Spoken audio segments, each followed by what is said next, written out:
پہلی بات تو یہ جان لیجئے کہ مہدی دو ہیں، ایک شیعوں کے مہدی، ایک سنیوں کے مہدی، ان میں بڑا فرق ہے۔ شیعہ حضرات مہدی کو مانتے ہیں، وہ ان کے 12ویں امام ہیں، ان کے عقیدے کے مطابق انہیں پیدا ہونے کے فوراً بعد اس اندیشے سے کہ انہیں قتل کر دیا جائے گا ایک غار میں چھپا دیا گیا تھا۔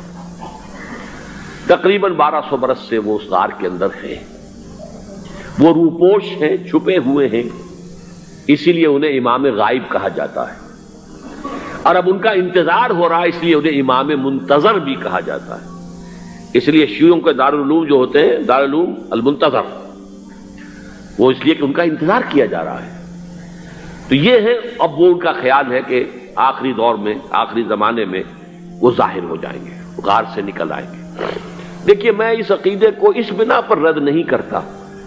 کہ یہ ناممکن ہے کہ کیسے کوئی شخص جو ہے 1200 برس تک کسی غار کے اندر زندہ رہ سکتا ہے، نہیں، میں سمجھتا ہوں ممکن ہے۔ 300 برس تک اصحاب کہف رہے کہ نہیں رہے؟ سوئے رہے۔ 300 ایئرس ہم مانتے ہیں۔ حضرت عیسیٰ اسی حیات ارضی کے ساتھ 2000 سال سے موجود ہیں آسمان پہ کہ نہیں ہے؟ آپ کو معلوم ہے حضرت عزیر 100 برس تک مرنے کے بعد دوبارہ زندہ کر دیے گئے۔ فَأَمَاتَهُ اللَّهُ مِئَةَ عَامٍ ثُمَّ بَعَثَهُ۔ تو ناممکنات میں سے کوئی سوال پیدا نہیں ہوتا، لیکن یہ کہ آیا کوئی امامت معصومہ کا تصور قرآن اور حدیث سے ہمیں ملتا ہے؟ پھر یہ کیا یہ موروثی امامت کہ حضرت علی کی نسل جو حضرت فاطمہ سے چلی ہے اسی میں یہ امامت ہوگی؟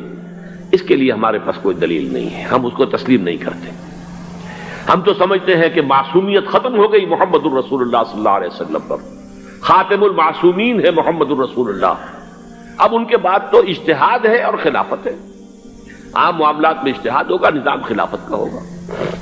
تو ہمارے نزدیک جو میں جس مہدی کا نام لے رہا ہوں وہ مہدی ہے جو ایک مجدد ہوں گے، جیسے کہ مجددین کے نام میں نے آپ کو گنوائے ہیں،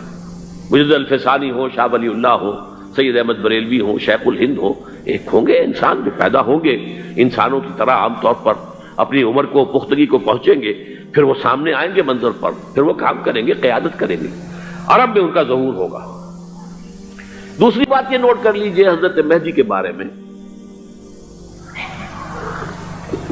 ہمارے ہاں احادیث کے جو مجموعے ہیں ان میں جو ٹاپ کے 2 مجموعے ہیں ان میں کہیں حضرت مہدی کا ذکر نہیں ہے، نہ صحیح بخاری میں نہ صحیح مسلم میں، لیکن ہم اسے نظر انداز نہیں کر سکتے کہ صحائح ستہ کی بقیہ 4 کتابوں کے اندر موجود ہیں، لہذا نظر انداز نہیں کر سکتے، اگنور کرنا ممکن نہیں ہے۔ اب اس میں میں چاہتا ہوں کہ کچھ حدیثیں آپ کو میں سناؤں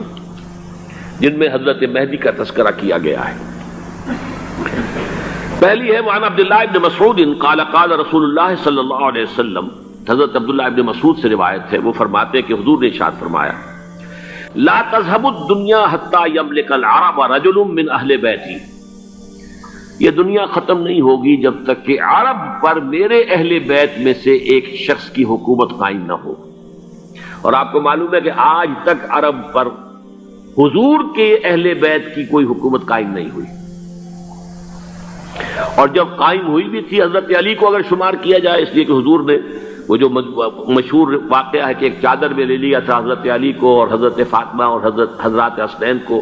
اللہم ہؤلاء اہل بیتی، اے اللہ یہ بھی میرے اہل بیت ہیں۔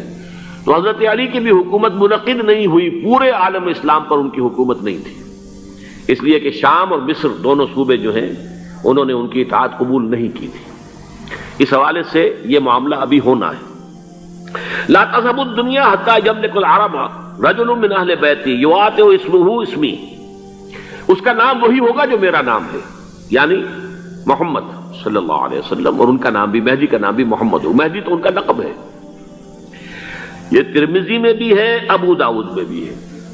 سنن ابی داؤد، جامع ترمذی، بلکہ ابو داؤد میں ایک اور روایت ہے، قال، حضور نے فرمایا لو لم یبقى من الدنیا الا یوم، اگر دنیا کی زندگی میں سے کچھ بھی نہ بچے سوائے ایک دن کے، لطول اللہ تعالی ذالک الیوم، تو اللہ تعالیٰ اس دن کو لمبا کر دے گا، حتی یبعث فیہ رجلا منی، یہاں تک کہ میرے خاندان میں سے ایک شخص کو اٹھائے گا،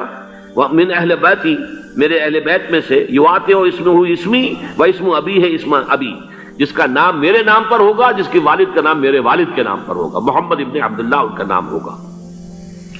اور وہ یملأ الارض قسطا وعدلا کما ملئت ظلما وجورا، وہ سرزمین عرب کو عدل اور انصاف سے اسی طرح بھر دیں گے جیسے کہ وہ ظلم اور زیادتی سے بھر چکی ہوگی۔